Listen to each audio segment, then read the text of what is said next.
Hi friends, వీటిని సింగాడ అంటారు. ఇవి నల్గొండ ఏటనుకోకండి. ఇది సింగాడ గొరబడెక్క అలాగ ఉంటుంది కదా. ఇవి నీటిలోనే ఉంటాయి. మనకైతే గొరబడెక్క టైప్లో ఉంటుంది అన్నమాట.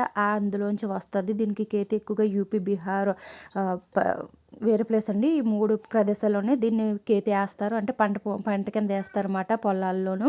నేనైతే కర్రీ చేస్తున్నాను, ఉడకబెట్టాను. కొన్ని ఏమో ఇలా పచ్చిగా అయితే కర్రీ చేస్తున్నాను. అంటే పచ్చిగా కదండి, అంటే కుక్కర్లోనే టమాటాలు ఇవి కూడా వేసేసి ఉడకబెట్టేసాను. ఉడకబెట్టుకుని తింటే చాలా బాగుంటుంది. ఇది బెనిఫిట్స్ అయితే చాలా అంటే చాలా బెనిఫిట్స్ ఉంటాయండి. ఇది చాలా టేస్టీగా కూడా ఉంటుంది, హెల్త్ పరంగా కూడా బాగుంటుంది. నేనైతే బఠానీ అలానే సింగాడ కర్రీ అయితే చేస్తున్నాను. రైస్ రోటీలకు అయితే బాగుంటుంది. చూసారు కదా, ఈ విధంగా అయితే కుక్కర్లో ఉడకబెట్టేసాను అనమాట.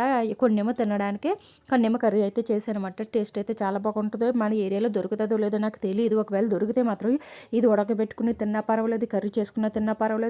ఒకసారి తిని చూడండి, టేస్ట్ అయితే చాలా బాగుంటుంది. Okay friends, by.